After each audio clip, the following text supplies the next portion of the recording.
definitions of the forensic biology and what type of biological evidences we are getting on the crime scenes, and then what is the standard operating procedure for the evidence collections, because the biological evidences can be found in two different kind of forms.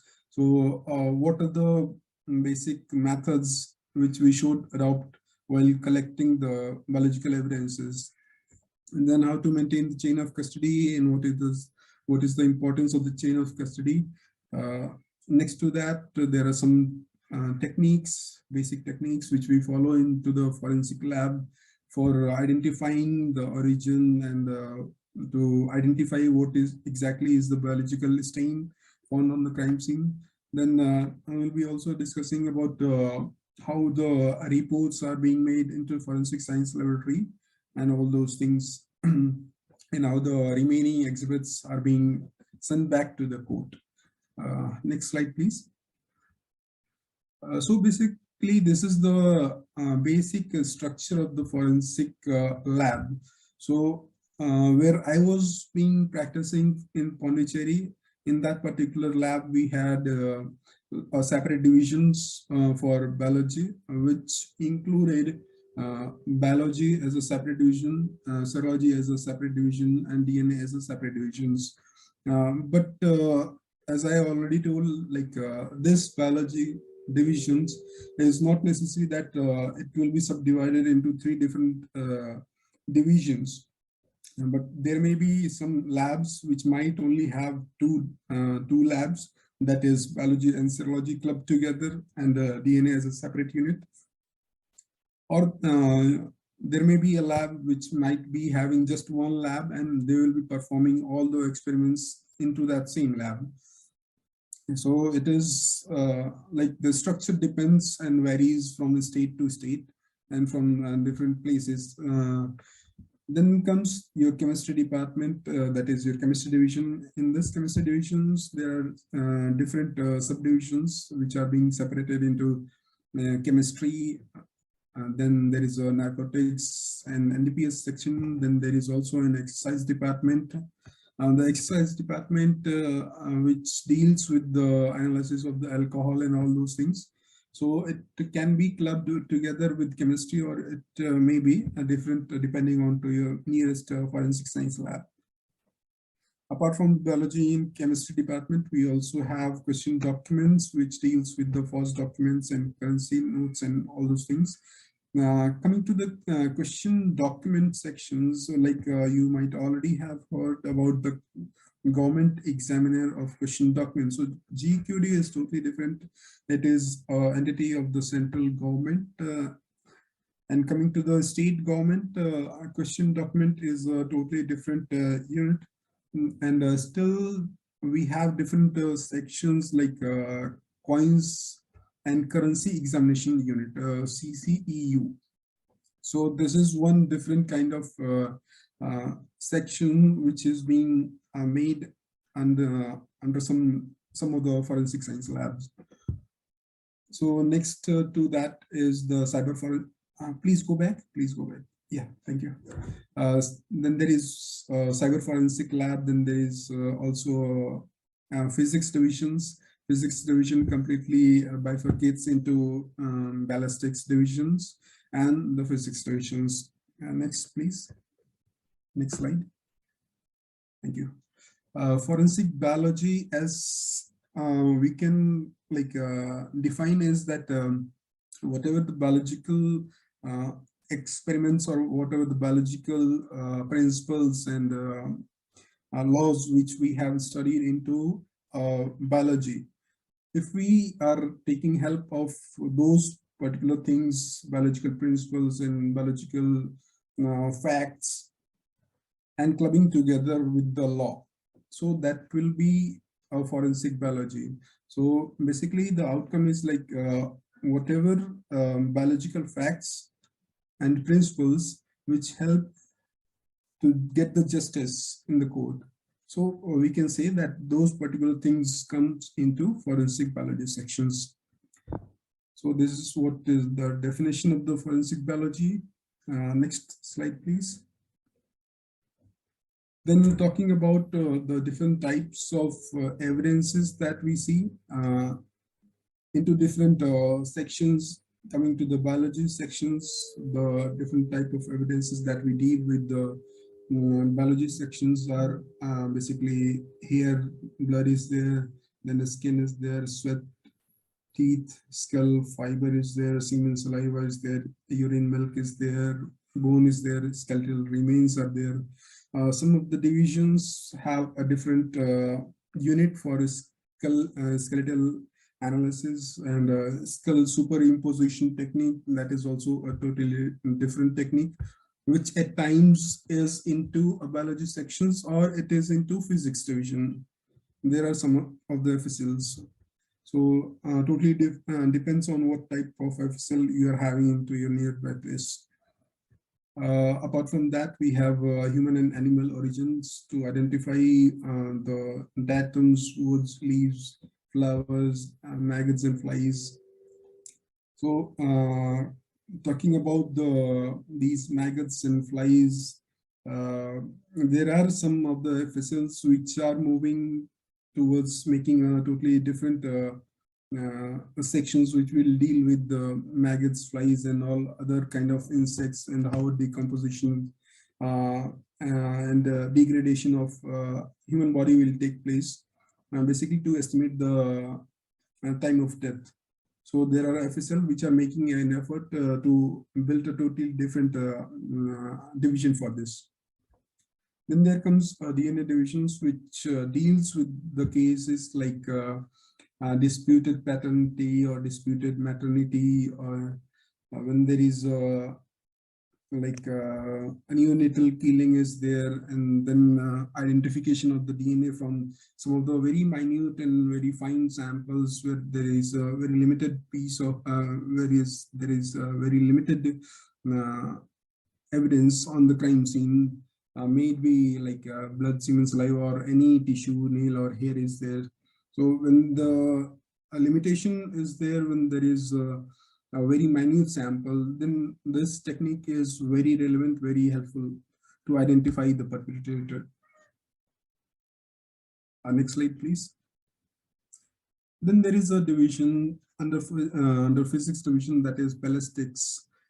So in this division, basically what we are analyzing is the pellets and the empty shells from the crime scenes. Then there may be a firearm which might be like country made, or it can be factory made. So whether it is a kind of a standard gun, or what we say desi katta, or such kind of improvised devices. So those things are analyzed and evaluated into ballistics divisions. Then there may be like a trace of gunshot residues lying or depositing on the hands and bodies of the perpetrator, or the clothings of the person or the victim. So in that case also, the identification of the these so these things we can completely identify into ballistics divisions. Then there comes physics division. Then physics division is basically dealing with the shoe impressions or attire impressions, and comparison and the analysis of those kind of imprints. And apart from those things, there are cases where there is erosion of or improvised numbers are made or imprinted on the machines. So whether it is some costly instruments, or whether it is vehicle or some other instruments which are having some unique number for their identification, in that case, to restore the original numbers what the instruments are having, those kind of cases also they are dealt into physics divisions. Then apart from that, there are some cases which are like where there is a demand of analyzing and comparison of the tool, what kind of tool may be used in some theft cases or some burglary cases. So at times it becomes necessary to identify whether the tool hammer was used or whether the plier was used. So such kind of questions are being answered into physics divisions. Next slide, please.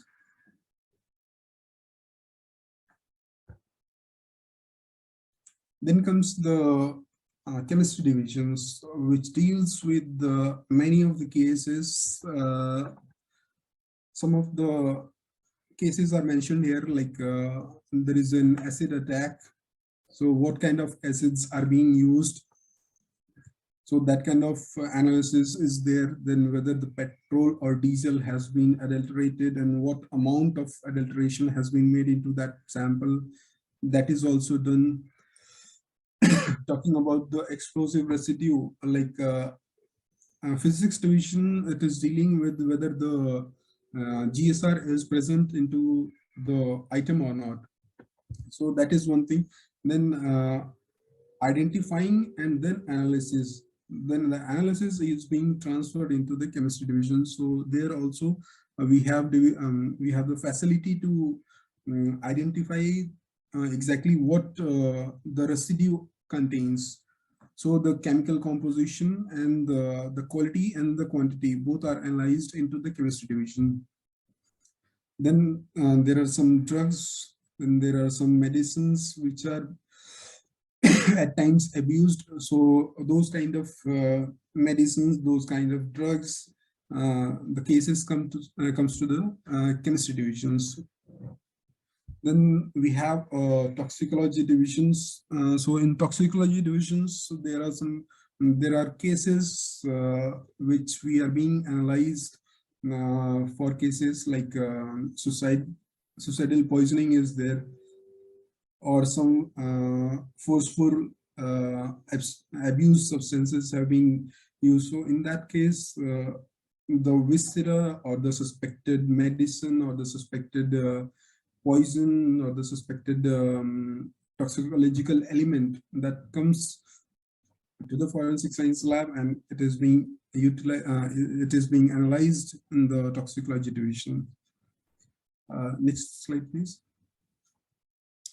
Then there is a question document, as I already told, like GQD is totally different, and question document in forensic science lab is a different unit, but the analysis method is almost same for both the units. So in this question document, the identification of the documents, currency notes, rubber stamps or seals or such kind of things are being analyzed. But as already told, like there are some of the FSLs which have made a completely different unit for the identification of forged coins and fake Indian currency examinations. For that, some of the FSLs have made a totally different unit. Then comes the fingerprint bureau. This fingerprint bureau is a totally like independent organization which is working directly under the police department. It does not come under the forensic science lab, but although it is somewhat related to, it is completely related to forensic science. So the kind of examinations, what we see here is from the crime scenes, different type of like latent impressions are there, visible impressions are there. So these kind of impressions, we try to collect them and make them record into the FS system. And under this fingerprint bureau, we have automated fingerprint identification system.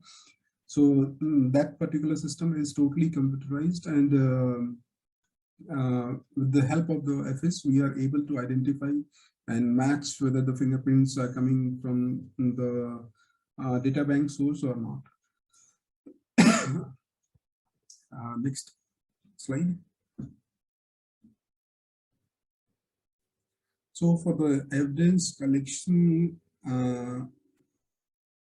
when it is related to when it is related to biological samples, there is one very important thing to make into consideration, like if the samples are wet or if it is moist. So a precaution should be taken that it should be dried under the normal light, because what will happen is, if you pack those moist or wet items, because at times these things happen. uh, the investigation of any crime scene starts from the crime scene itself. Any justice starts from the crime scene itself. So it is very important to observe the crime and process the crime, identify the evidence, pack them properly, and send to the court through proper channel. That is very important, because once we make a very good foundation for our case, then only the outcome of the case will be productive. So, types of biological evidences, what we generally encounter is the blood, semen, saliva, urine, etc. So processing those crime scene is more of an art than more mere procedure, because uh, many of the crime scene units, they are the staff is the manpower is police personnel. The police personnel, first of all, they are not well educated. They don't take the work very seriously. So what happens is, if you are like totally into the mood that you have to just fulfill your duty, and just for namesake you are doing the job, then at times the error may occur. It is very important that in coming days, the forensic science, the crime scene in charge should be a person who is well trained enough, well acquainted with the forensic science concept. Then only the evidence analysis, evidence packaging, those things will take place. So major precaution for biological stain is that the contamination should not take place. So a proper protective gear should be worn, and all the biological samples should be properly dried, not into the oven and not in the direct sunlight. All the samples should be like properly air dried under the shade, and then once the articles are dried, it should be packed into a paper bag, not into the polythene. It should be into a paper bag, so that the medium being carried is like the container will be porous, so it will be helpful for the evidence of further analysis. Next slide, please. Then there is a thing called chain of custody, which is very much important. Why it is important? That once we go to the crime scene, then once the forensic scientist or the scientific officers are called to the crime scene for their for giving their opinion and for doing the scientific investigation. So when we reach to the crime scene, then on the crime scene, there is always a rush, like if it is open area, because there will be a people, there are onlookers also, there are relatives also, there are, if the area is a roadside, the people in traffic will be moving here and there. So if that is the situation, then we have a very less time to do our observation.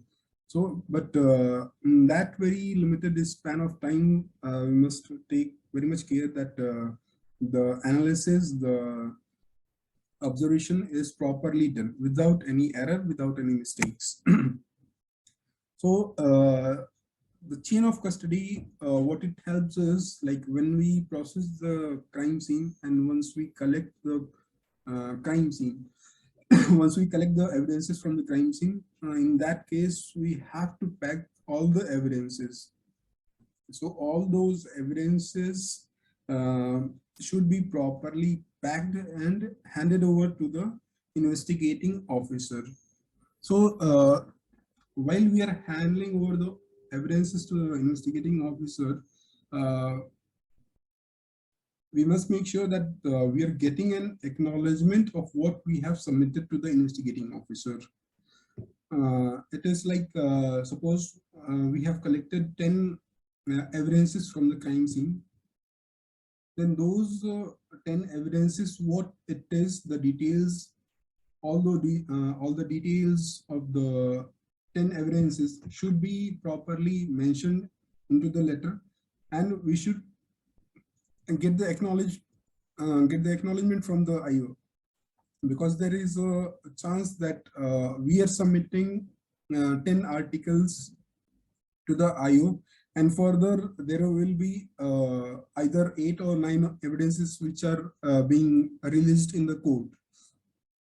So if we have an acknowledgement of those many articles, then there will be a chance that then there can be cross questioning from us that once we have submitted 10 articles, then why those some of the articles are missing into the court.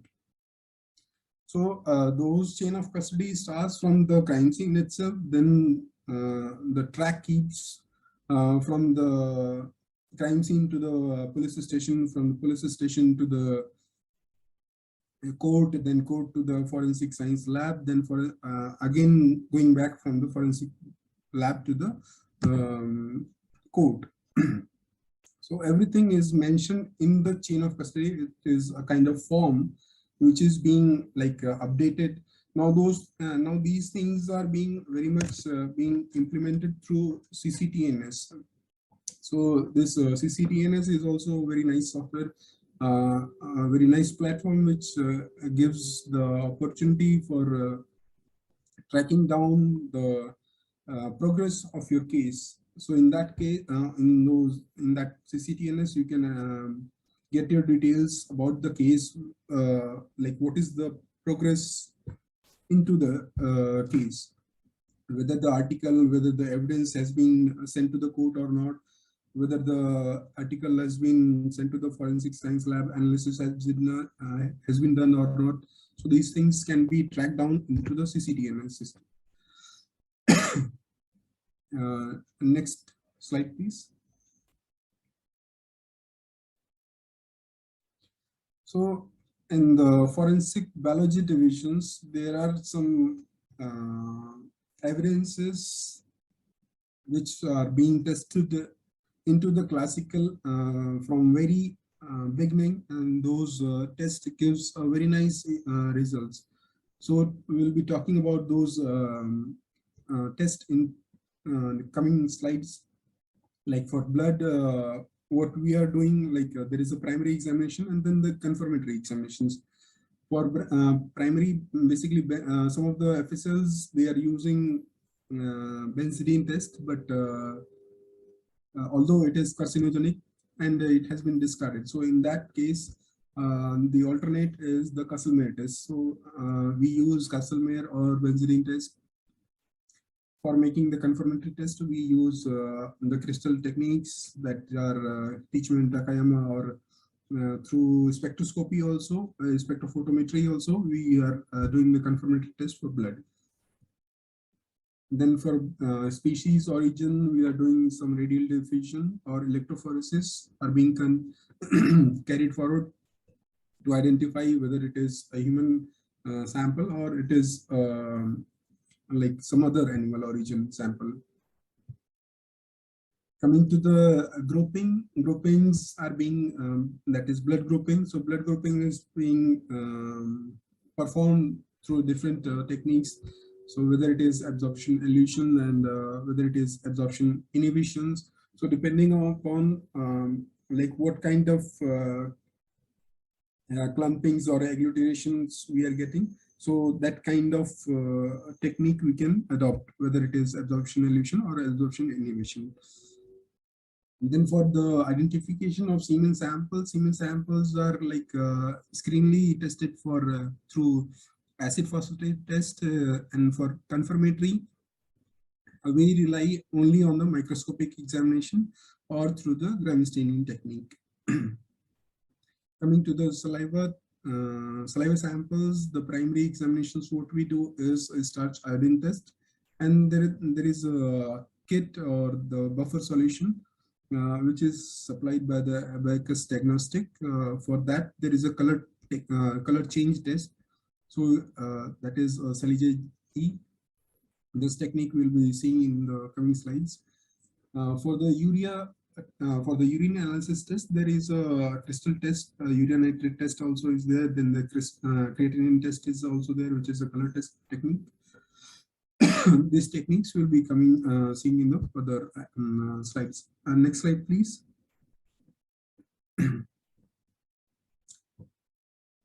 Then there is a test which resembles just like the blood.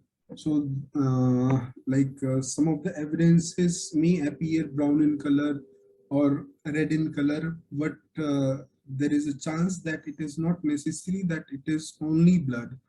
So apart from other than blood, there are some other stains which resemble just like the blood, but they are not actual the blood stains. So there can be on the crime scene, there can be a pan stain, or there can be a fruit juice, or there can be a vegetable stain. So those things, although they just resemble like blood, but still they are not the actual biological sample, blood samples. So for the analysis or to rule out whether the sample is actual blood or not, so for that we can go for the microscopic examination, or we can go for some color change test. Next slide, please. So apart from the blood test, in the blood test itself, there can be venous blood also, and there can be a menstrual blood also. So to identify what kind of source it is, we need to go for the further analysis accordingly, whether it is a venous blood or whether it is a menstrual blood. So while you are examining the menstrual blood, we can see that there are some cells which will be like seen under the microscope. So those cells are coming from the endometrial region or the epithelial region of the vagina. Then there are some microscopic microorganisms. So microscopic examination of those microorganisms may be observed for Trichomonas vaginalis is there. Then there are some other enzymes which can be detected under the menstrual blood. That is your fibrinolysins are there, then LDH4 and LDH5 is there. So we can, if there is a question for what kind of blood it is, whether it is menstrual or whether it is a venous blood, so in that case, so we can go for these kind of tests for identification of epithelial cells, then microscopic examinations, and then enzymes examination. That all we can do. Next slide, please. Then here we can see that there is a picture which shows the result for the Kastle-Meyer test and also the benzidine test. Sorry. So Kastle-Meyer test, as we can see that there is then there is a very important note that in forensic science or any other kind of examinations or tests that you are performing for comparison or analysis, two samples must be definitely taken into account. That is the blank sample and the control sample. That means blank sample is, suppose if the sample is not present and you are performing the test, then what kind of result you will be getting in the end. So that is the role of the, that is the reason why we are taking a blank control sample, to rule out whether your solutions or whether your chemicals are exactly working or not. And the control samples also helps us to identify and to get the result of our desired outcome. Like suppose if it is Kastle test and for blood, and we are expecting that the result should be pink in color. So uh, first, firstly, we should do the control test with the blood to identify and to know whether the samples, whether the solutions are working properly or not. So in this Kastle, what we see is the stains or the fibers which are suspected to have the blood. So in that case, what we do is the Kastle reagent is poured, and after that, a drop of hydrogen peroxide is added. So at once we will see there is a color change taking place. So in Kastle test, there is a pink color observed. Whereas in comparison to the benzidine test, the method, the SOP is the same. That is, the solution will be changed.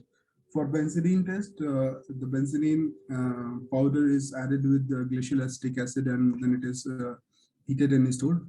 So once we are ready with the stock solution of the benzidine test, and while you are performing the test, so what you do is you add one drop of your benzidine solution, and later on you can add just one drop of hydrogen peroxide, and immediately we'll be seeing that there is a color change taking place, and that the color will be like bluish green. So these are the tests, some of the primary tests for blood. So this is not the confirmatory test, because apart from blood, there are some other evidences or some other articles which can give the result for these things. So although any article which shows a peroxidase activity is having the intention to give such kind of results. So whether in order to rule out such kind of confusions, we are having the confirmatory test, which we will be seeing later. Please go ahead. Next slide. So for identifying the blood as a confirmatory evidence, we are taking into account Teachman test and Takayama test. So both the techniques are crystal techniques. So in this technique, what we do is we take a sample and on the glass slide, on the microscopic slide, and cover it with the cover slip. And just beside the cover slip, one or two drops of the reagent is put on the slide, so that the drop will seep under the microscope, seep under the microscopic slide, the cover slip, and once we heat that microscopic slide, that is, the heating should not be into a continuous mode. It should be like in the interim mode, like you heat it, warm it, then let it cool, then again warm it and let it cool. So just after one or two heating, transfer the slide to the microscopic stage, and make your observation through the microscope. So suppose if you have chosen a Teachman reagent for that, for the microscopic examination, if you have chosen the Teachman reagent, in that case, so what we'll see is there is a brown rhomic kind of crystals which are formed. Whereas doing this through the same SOP and taking the Takayama reagents, if we have taken the Takayama reagent, in that case, under the microscope, we will be seeing many pink color crystals are there, which will be like a feather kind of appearance will be there in the under the microscope. So these two tests are for the confirmatory test, which we take into account into the forensic labs. Next slide, please. And there is an alternate technique if the if the resources are not permitting you. So there is also a technique which is also a confirmatory test, that is your spectroscopic examination. So in this, what we do is the suspected stain or the suspected article is kept into the test tube, and in the test tube we add 5% of sodium hydroxide solution, and into that solution we add 1 pinch of the dextrose solution, and in that same thing we just leave it for some time, and after like half an hour we come back and take the help of this spectroscope and make a observation of the sample into the tilted state. Like if you are holding your test tube for 90 degrees, just tilt it for some like 45 degrees and then observe the stain. If there is a two black band being observed under the region of your 527 or 589 region, then we can see that the stain present is definitely for the blood. So this is one very classical technique and a very effective technique. Next slide, please. Then there is like suppose your sample has been tested for the presence of blood. Then in that case, what is your next step? Then the next step is to identify whether the sample has been like coming from animal origin or that is from the human origin. In that case, what we do is we follow the gel electrophoresis, or we go for double diffusion technique. So in this, what we do is we take agrosol solution, put it into the this petri dish, let it cool down, punch holes into that. In the center, you put your sample to be tested. Around the samples in all other wells, you put the antiserums and leave this setup on the saline bed for overnight. The next day, when we come and see the results, so there will be a white band in the margin in the center for which the sample is suspected to have the origin. Next slide, please.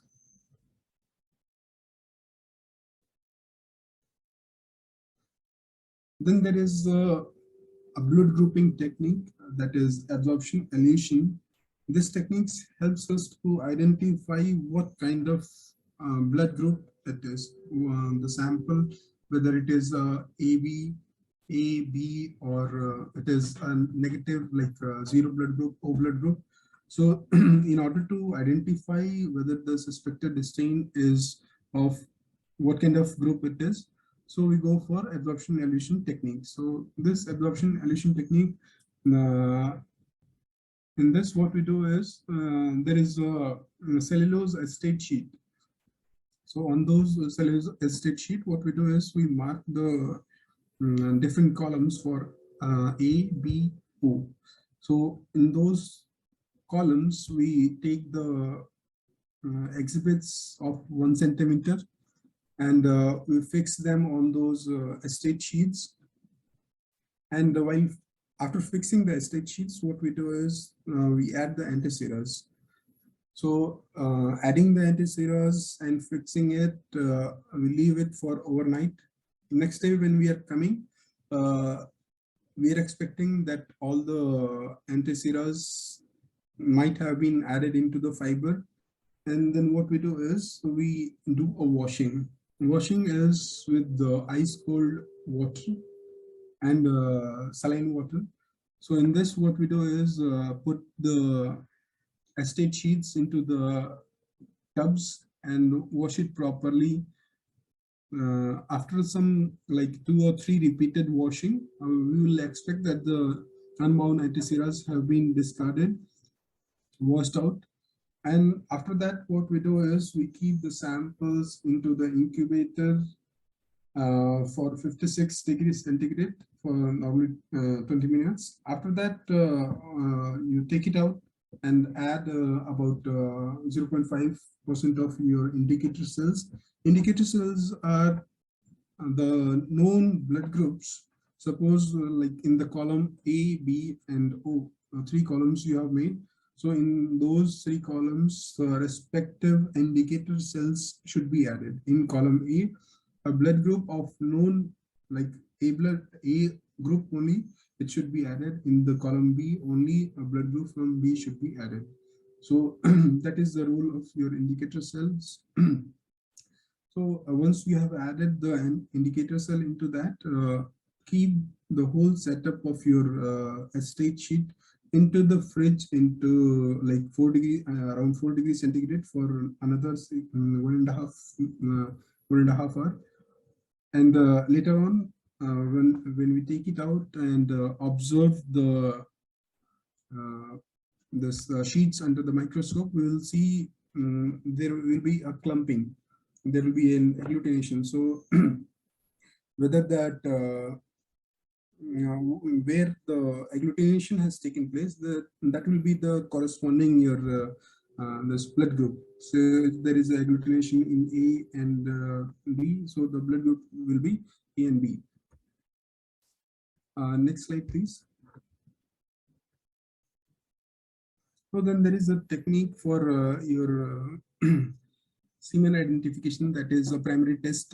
This is your acid phosphatase test. In this, there are two stock solutions.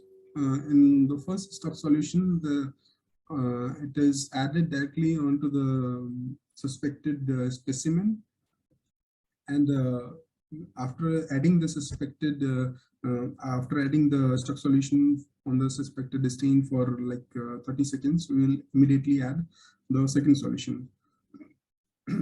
So when you are adding the second stock solution, make sure that the observation that you are getting, it should be at once. It should not be a delayed observation. So the color change should be at once.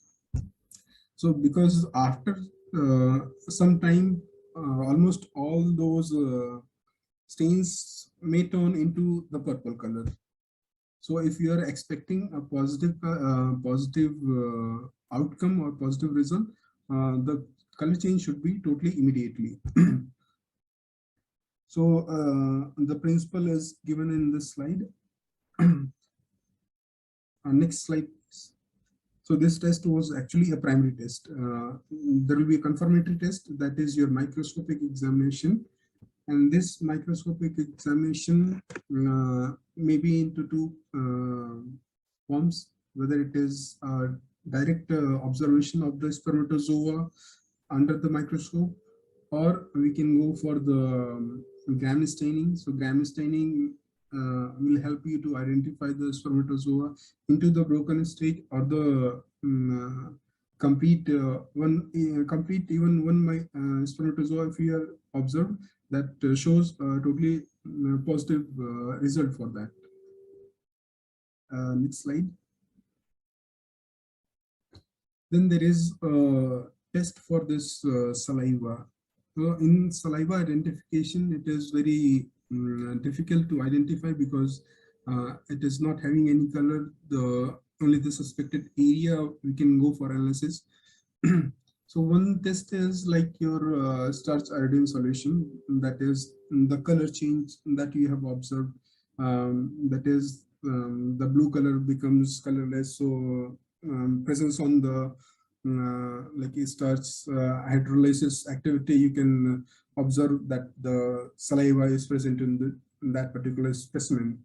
But there is also a technique available which has been supplied by Abacus Diagnostic. This is a company from US which gives ready-made buffer solutions. In this buffer solutions, what we do is we directly put our suspected specimen into the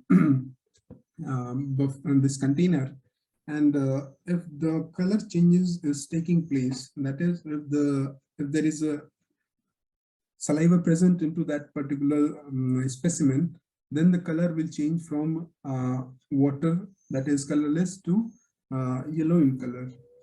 And if there is no specimen, if there is no saliva stain, then the color, the buffer solution remains unchanged. Next slide, please. Then there are tests for urine examination. So what we have been practicing is the microscopic examination and the color test. For the creatinine test, we can see that there is a color change. So in this, what we do is suspected stain is taken on the filter paper, and 1 drop of picric acid is added, followed by 5% of NaOH.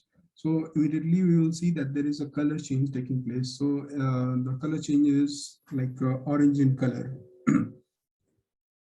This is one thing. Then there is also a microscopic test, a crystal formation test. So in this, what we do is the sample is taken on the microscopic slide and covered with the cover slip, and the solution is flowed under the cover slip, and under the microscope, what we can observe is there is a crystal formation, crystals which are made like in hexagon shape or a splinter shape, kind of crystals will be observed for the urine test. Next slide, please. Then comes the important part of your all the tests that we have done, all the observations. What we have done is how the reports should be made into the forensic science lab. So as a general understanding that the report we are submitting from the forensic lab is for the court. So the court might not have the technical knowledge that the scientific officer or the FSL are possessing. So in order to make them understand, to keep the reports very concise and very clear, minimum number of technical terms should be used. Avoid using very long and very technical terms, and make the reports very precise. It should be very specific, like for what evidence number you are doing, what kind of test we have done, and what is the observation, or what is the result we have got. No need to describe like what is the please go back. Then once we have completed this report writing, then we go for like a return of the exhibits. So all the exhibits which are unconsumed, make sure that we are not going to possess them, or we are not going to retain them.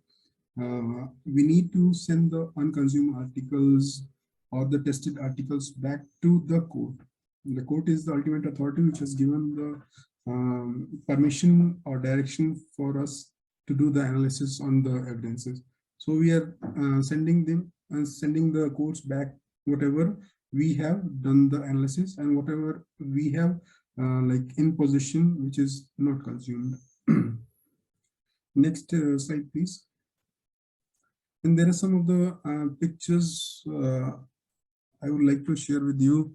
Like while we were doing some crime scene investigation in Pondicherry, that time what happened is the car you can see is Toyota Innova.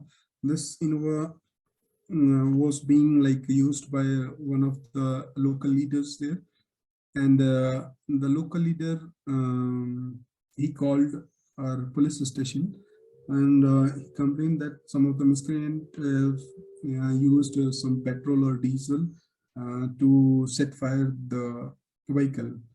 But during our like crime scene observation, crime scene analysis, we observed that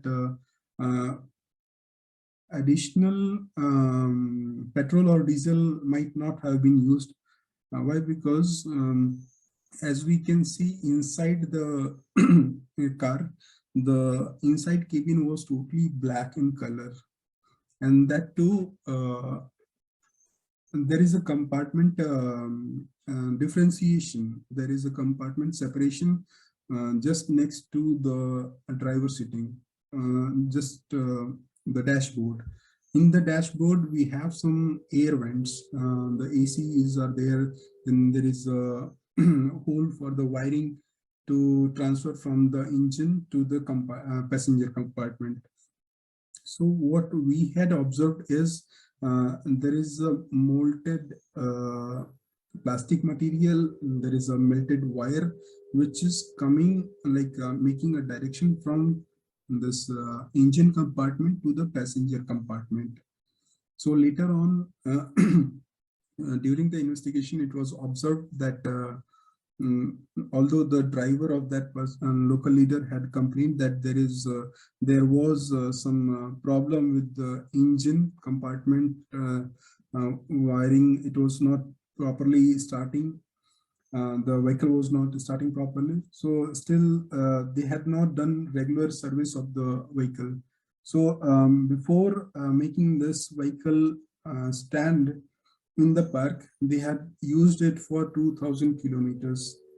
So 2000 kilometers, almost a kind of non-stop driving they have done. So the vehicle had already been very hot. So we observed that there is a place which might have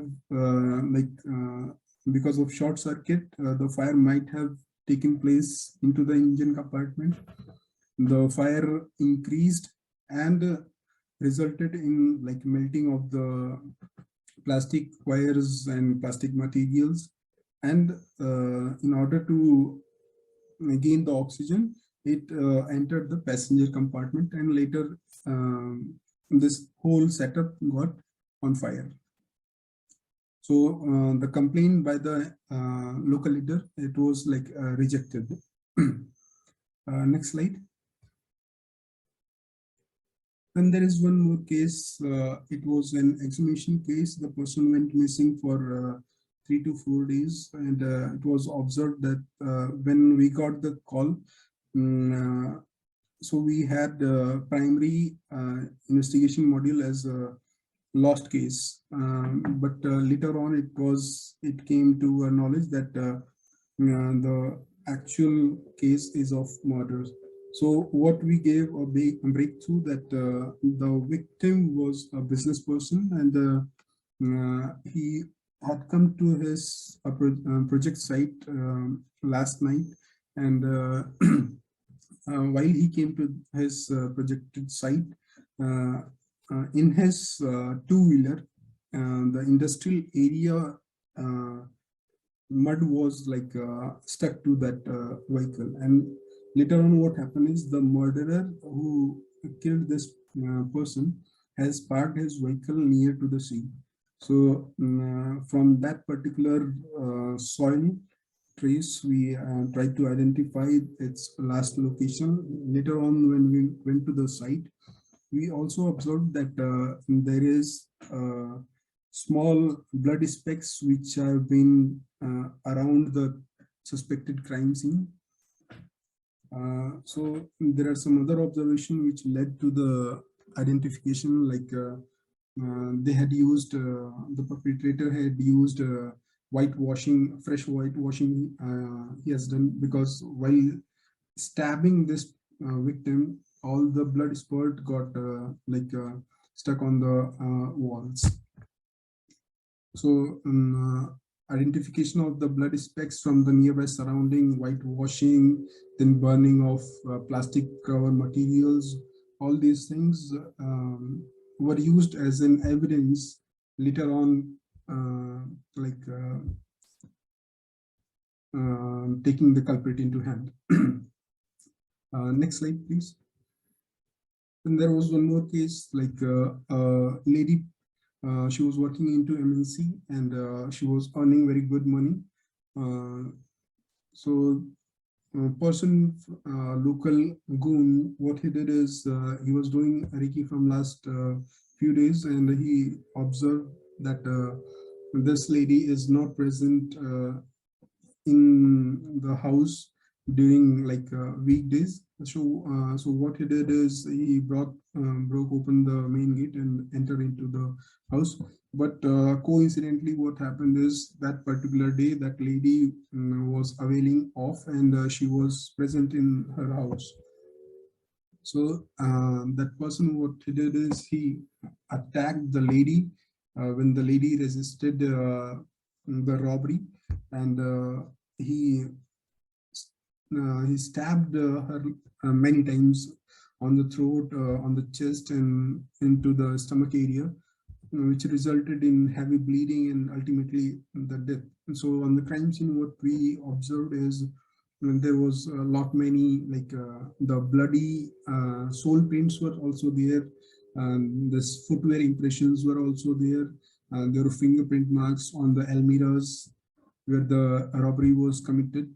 So all those things helped us to identify or narrow down the suspected person, and ultimately with the help of the fingerprint we were able to apprehend the accused person. Next slide, please. So these are the references which has helped me to make this PPT presentations. So these are